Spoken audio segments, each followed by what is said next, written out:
we can get started. So welcome to Professor Randy Iden. Randy, your bio is long and distinguished, and I don't want to attempt to go too deeply into it. Randy is the faculty director of the MSC program, also a professor teaching multiple courses, and an double alum of Northwestern University. And I'm excited to hear him talk more today about his experiences in the program and stories, and help us explore a little bit more about the transformative nature of the MSc program. So I'll let you take it away, Randy. Thank you. Thank you so much, Toby, and hello to everybody. Thank you guys for joining me on the call today. I wish we were doing this in a more personal environment, but this is the world that we live in. And so I'll be talking apparently right now, looking just at Toby, but maybe I can change my view so I don't have to just look at Toby. There we go. Now I can look at other people too.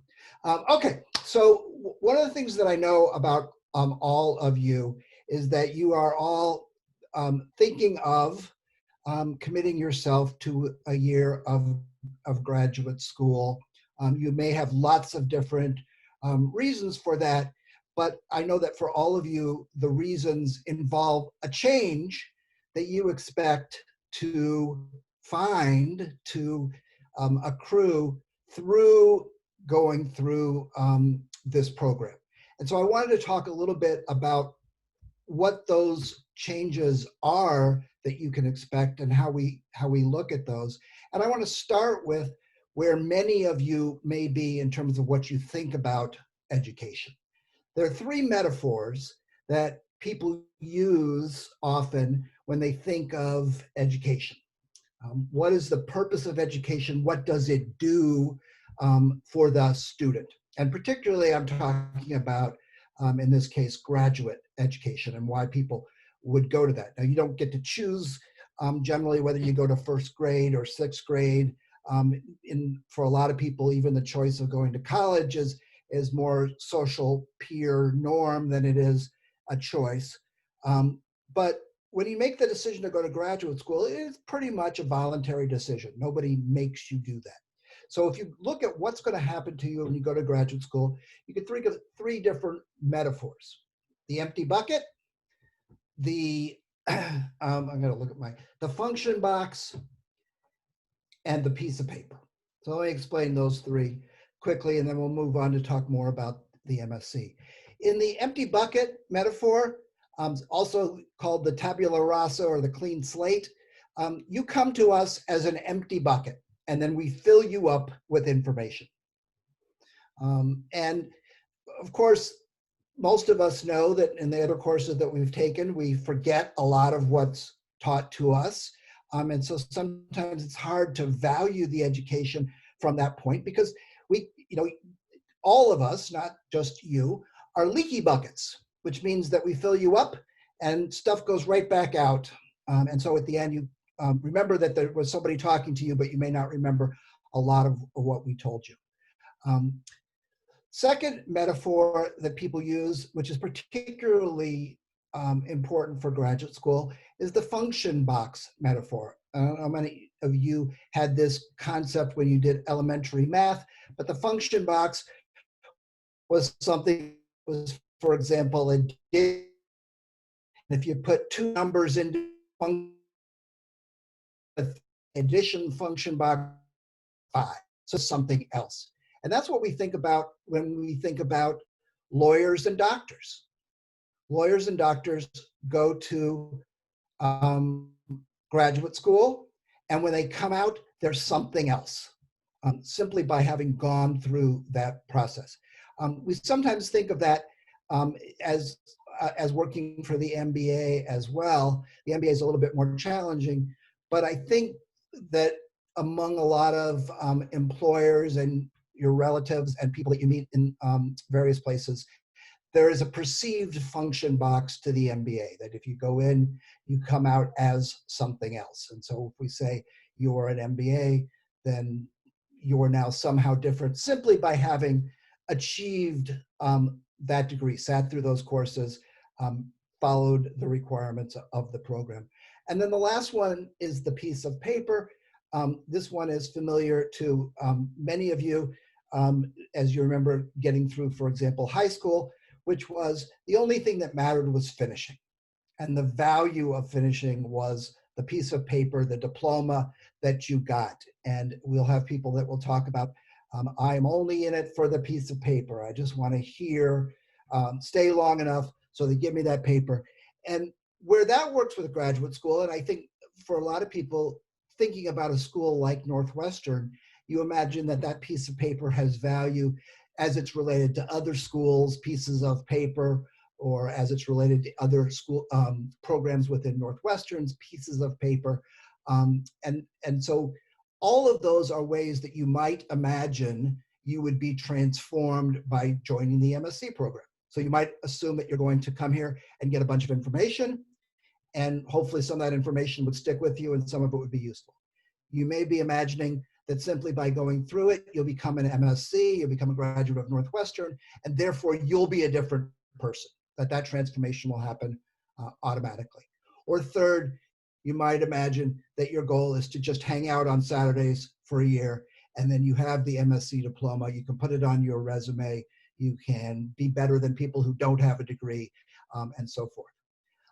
So those are the things that you might be thinking about. And what I want to try to do is to talk about some of the ways in which the MSc is different than that, the way that we see your education, and the way that I think that a lot of our students, the majority of our students, end up thinking about the program as they come through it. So to start with the ways that the MSc is different, we recognize all of our students as fully formed people. You are not empty buckets to us. Your experience, whatever that experience is valuable. So it could be the experience that you have in your jobs that you're working at right now. That becomes very interesting to us, to all of your instructors. It can be the experience that you've had in undergraduate education. It can be personal experiences that you've had in your life and your story. And what you'll find is that in a couple of MSc classes, telling your story is a really important part of the class, and learning to tell your story, to understand what's important about it, how it sounds to other people, and how that creates connections with you and other people. Secondly, you don't become anything. MSc. We are a function box, but you get to choose how you interact with the program. And so you have a lot of control over the construction of your function box. You can decide what you want to be when you're done. And people who go through our program transform into lots of different things. Some of which look quite different than what they started. Some of them look very similar, but are very deeply different in internal ways. And third, you do get a diploma. That we do provide those, but we really hope that that's only part of the lasting value of this program. We do find, especially this time of year and in normal years for sure, but this year too, that people have really complicated feelings at this time of year because they are anxious to be done because they're in the middle of something and they're beginning to see the light at the end of the tunnel that they're going to finish. But there's a certain bittersweet quality to that because they recognize that something that is really interesting, valuable, has created a lot of memories and great experiences is coming to an end, that there's an end in sight. And so I very much hope that if you decide to come to the MSc, your goal is not the destination, your goal is the journey. And your goal is what you're going to be able to do with the experiences that you have here. So let's talk about how that specifically works in the MSc. We do have two programs. You guys mostly know about them, and I know we have done a specific program on the HLP, which is our partially online hybrid program, and we have a CLP program, which is the original MSc, which Kaylee, Toby, and I all went through in different forms. And so you do have that choice. But let's look at what the program has for you and the ways that you're going to interact. It is an academic program. It is graduate school. And that means that you're going to encounter Um, Research on the hoof. A lot of the faculty you work with do research.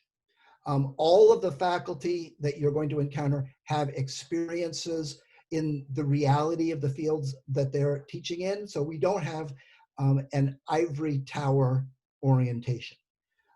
I'm a little different than a lot of the other faculty because my background is in the humanities, but I also have 15 years of experience as an attorney and working in business, and all of that enters into my teaching as well. And you'll find that that's a really common thing. So you're going to encounter theories and ways of creating knowledge that will transform the way you think about problems and opportunities.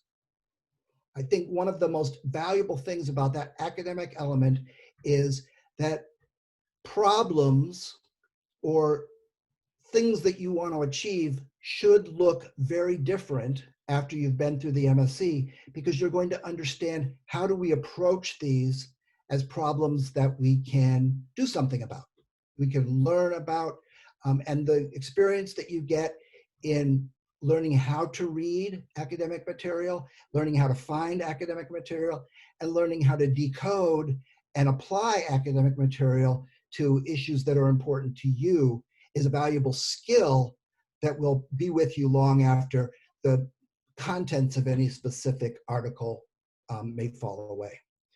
So secondly, the issue is that your education will be practical. You're going to be in a cohort with other professionals, and we are not embarrassed to say that you will learn as much from them as you do from us. We're proud of that fact. It's something that was important to each of us when we were in the program. And no matter who you are, what your background has been, you will learn from your cohort. And if we admit you, you will have something to add to the cohort. We probably do if we don't admit you to, but the point is that when we are looking to make admissions decisions, we are looking for people who will become a valuable part of our cohort. So we're always looking at our students as teachers as we look to put together a cohort. And your classes will be often designed to give you the opportunity to share what you know. There's group work, there's discussion in classes. MSc people are different from almost any other students I've ever taught at the graduate or undergraduate level, in that they care about the material in a very practical way. They want to know what happens. And the experience that anybody who's ever taught an MSc has, which is very common, is they will present the results of some experiment, and they will say something like, any team that has more than 20 members is destined to fail, according to Blaggy's theory. And you get the person that raised their hand, they say, excuse me, I don't want to be rude, but I'm a member of a 50-person team that's just accomplished amazing things. And then we start to talk about that 50-person team and what's different about it. Why does it fly in the face of what the research is?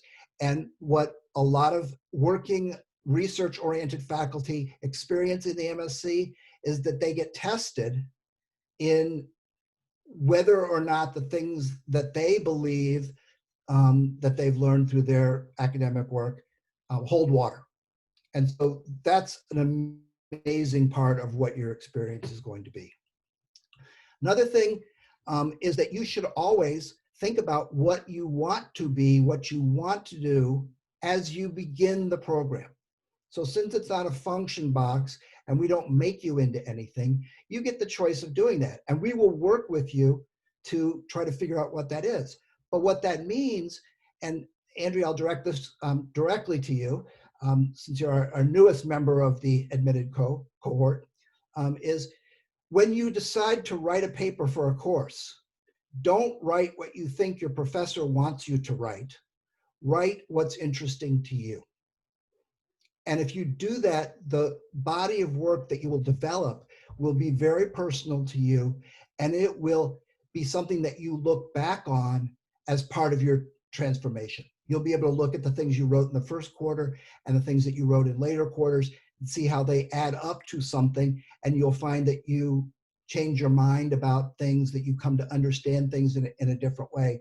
And the more that you can align that to what you care about, the better off you'll be. And our motto for this, which you may have heard in other places in our materials, is, and this applies to the CLP, is what you learn on Saturday, you use on Monday. Experience that every single week that people say, I was able to go into a meeting and use what we talked about in class to make our group work better. Or I was able to add, I understood how change management works. Okay, so 3 outcomes that you can look to. There's career-based outcomes, there's individual outcomes, and there's group outcomes. So very quickly, let me go through what those are. The career-based outcomes, we see people who stay in the same job that they were in after they were in the MSC, but they have a very different orientation to it. We've seen lots of people who have used the MSC experience to move into a new job, sometimes to just give them the confidence to move on, sometimes giving them the skills and the credentials to move on.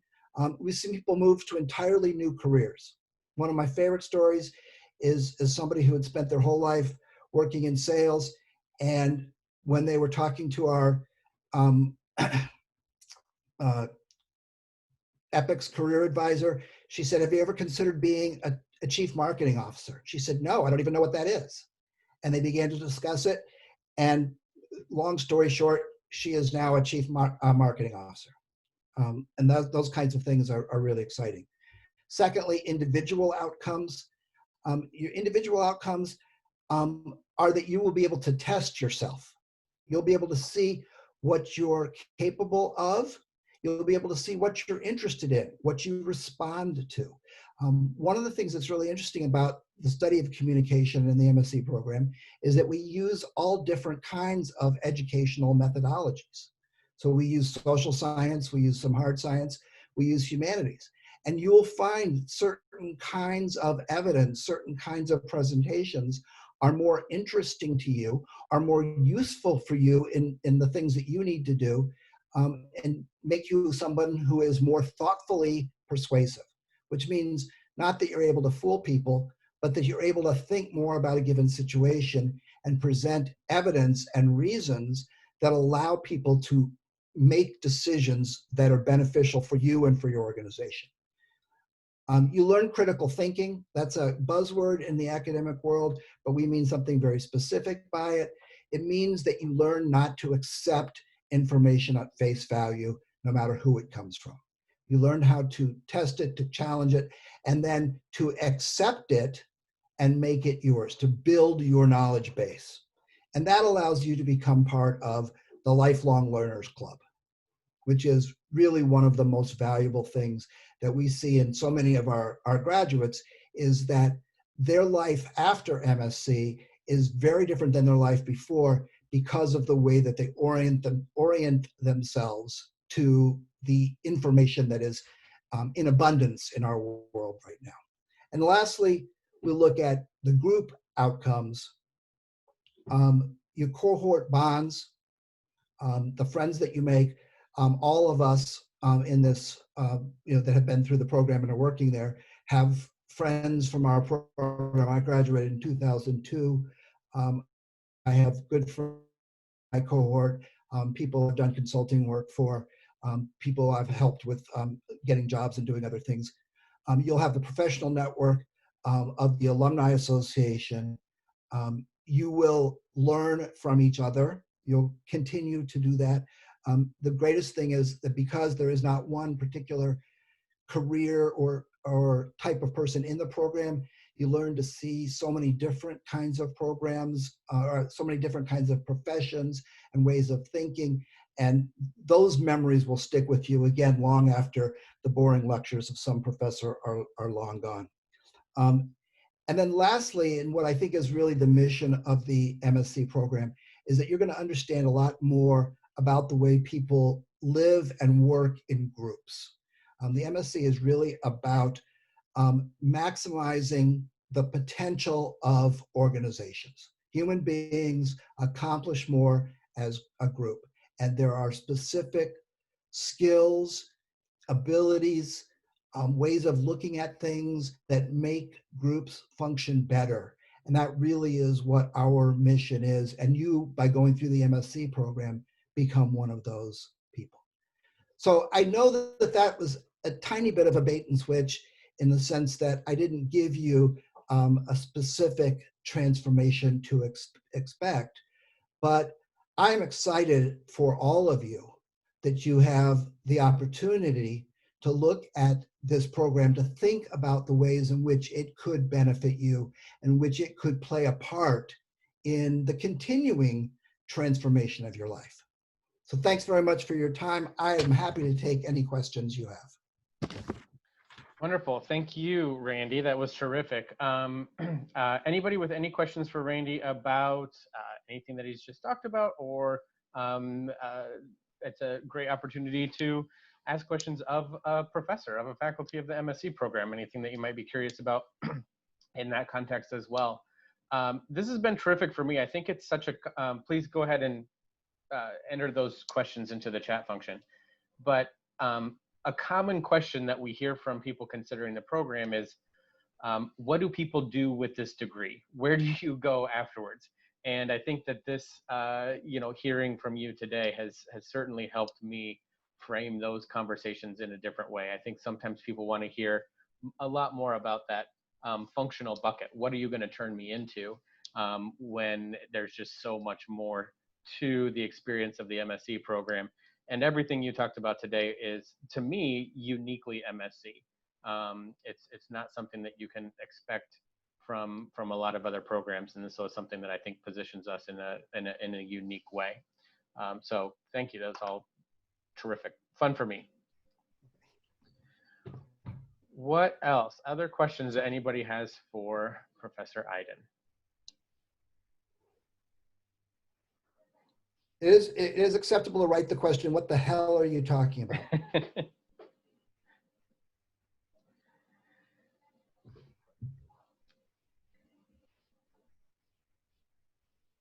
As people are thinking about that, I'm curious, maybe you would be able to share your story of transitioning from student to teacher in the MSc. Sure. So yeah, my story is that I was, as I said, I was a lawyer, and then I was working in business, and I was at a transitional point in my life. I was 39 years old, and I came into the MSc program, and the transformation that I expected was that I had come to realize that most of my interests revolved around communication. I was thrilled to find that there was a program that studied that. And so I came into this program expecting that I would be able to transform into a communication professional, that I would be able to find a job doing a communication skill. And in the second quarter, my program was a 2-year program, but in the second quarter, I had a class in rhetoric, and suddenly everything made sense to me. Rhetoric gave me the opportunity to see the way that language influences behavior and group identity and so many things like that. And I really found myself becoming more and more interested in what this meant. And Northwestern had a graduate program in rhetoric, and I made the decision, which is an unusual decision. It has happened, but it doesn't happen very much, to go from the MSc program to the PhD program. And it was a tremendous transformation. I mean, it changed everything in my life. And as soon as I was able to, and I was delighted to be asked to come back and teach a course at the MSc program, and I taught as an adjunct for several years before working first as a full-time lecturer and now as the faculty director. It's it really is, and that's why I picked this as my topic today. What's been most important to me is that every single day I get to see those types of transformations happening, that I get to see people changing in very unexpected, but also very controlled ways. And that's always gratifying and amazingly exciting. Let's see you.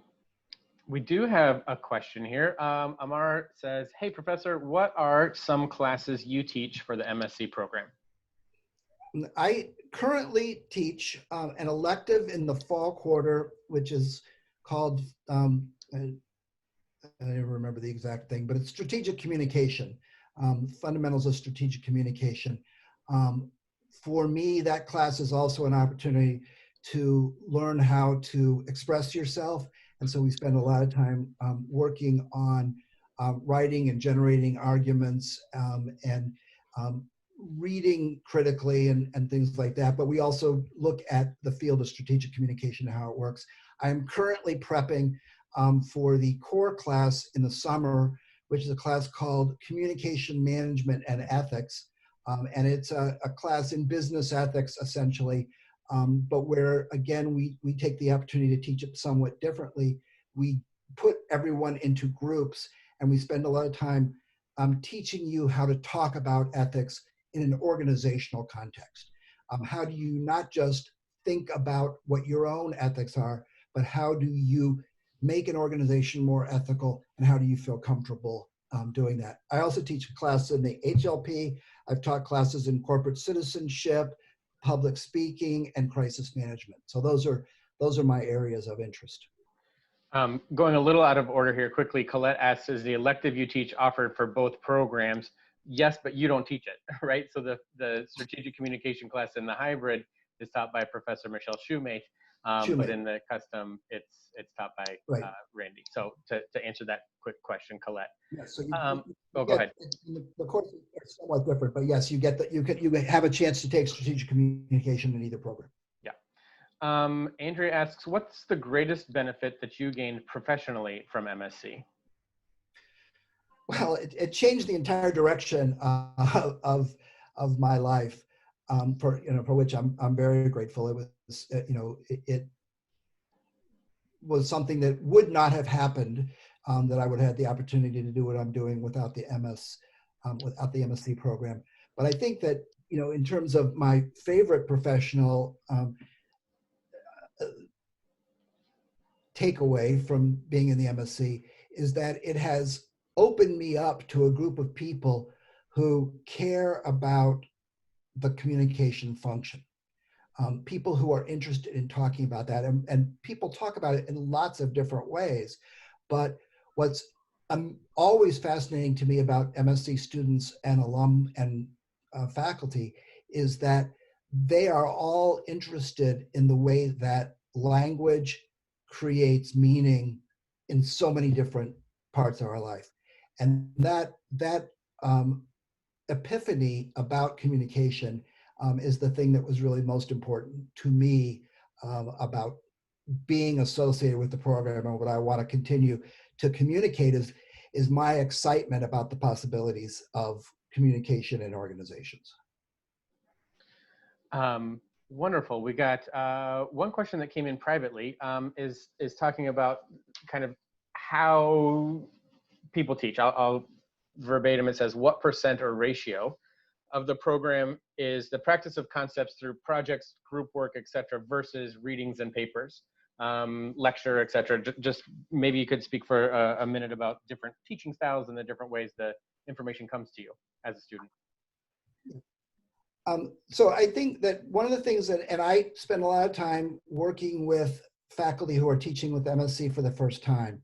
And I always tell people that you can't teach an MSc class the way you teach other classes. The students are different. You have to be willing to accept that you're teaching a group of experienced people. You don't have that ability to be the domineering professor that you can be in an undergraduate class, where people are simply, you can say that the sky is green and they write it down and ask you if it's going to be on the exam. That won't happen in MSc. Most of the classes that you teach are a combination of some lecture, some discussion, and some project or group work. And the different classes differ in that. We have one professor who talks the entire class, just one.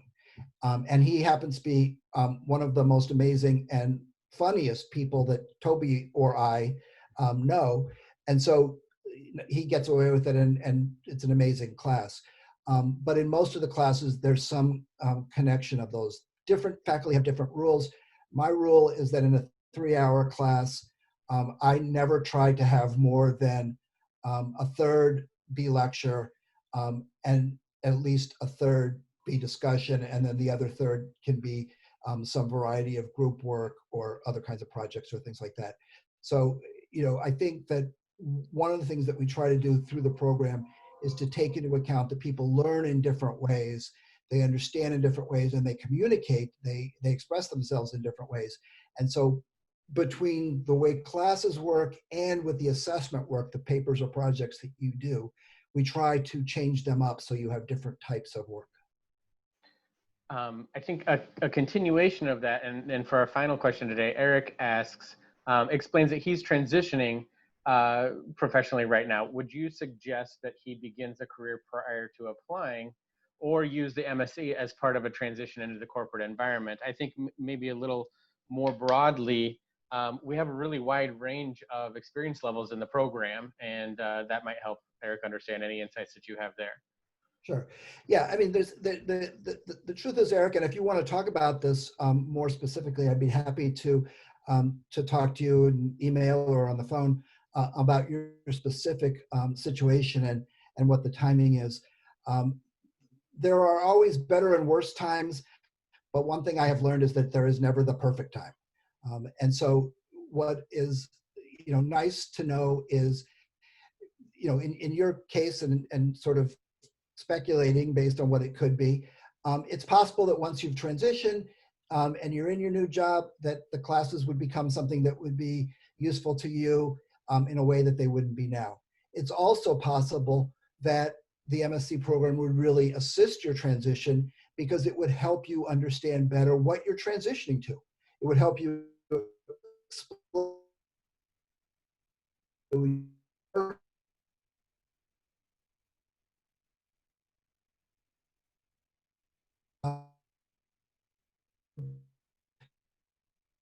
to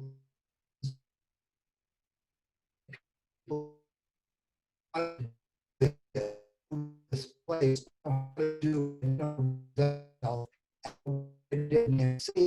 allowed me to be confident in my interviews, to know what I was talking about, to be accepted as somebody who would be good at this.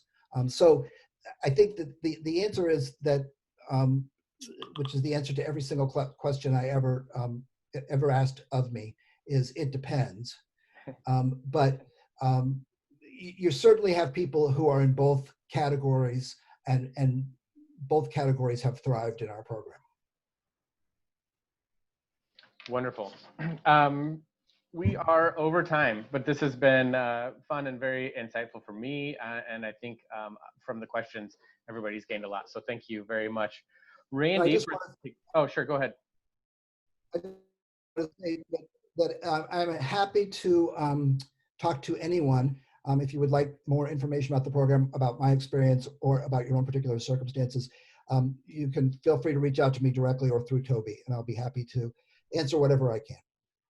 Absolutely. Wonderful. Thank you so much. That goes, obviously for any of us, you can reach us through our general email address, which is msc@northwestern.edu. My email is toby, Toby, @northwestern.edu. So feel free to kind of start on either one of those places, and we can get any questions that you might have directed in the right direction, pointed in the right direction, either way. A little bit of housekeeping, just so next week, June 3rd, actually this webinar was advertised as the final one, but we're going to have a bonus webinar next week Professor Amy Hounstein is going to be back talking specifically about the capstone project for the MSc program, for both the custom and hybrid programs. Require capstone project as part of your experience. It's a really tremendous piece of the program that I think the lessons learned by participating in the capstone are lifelong, and I encourage you to attend to get excited early on about the potential for your capstone project. And then we have our final application deadline for anybody interested starting this fall coming up on June 15th. So get to work on those applications. Again, thank you, Professor Iden, and thank you everybody for joining. And we hope to see you again next week. Have a great day, everybody. Bye-bye. Bye-bye.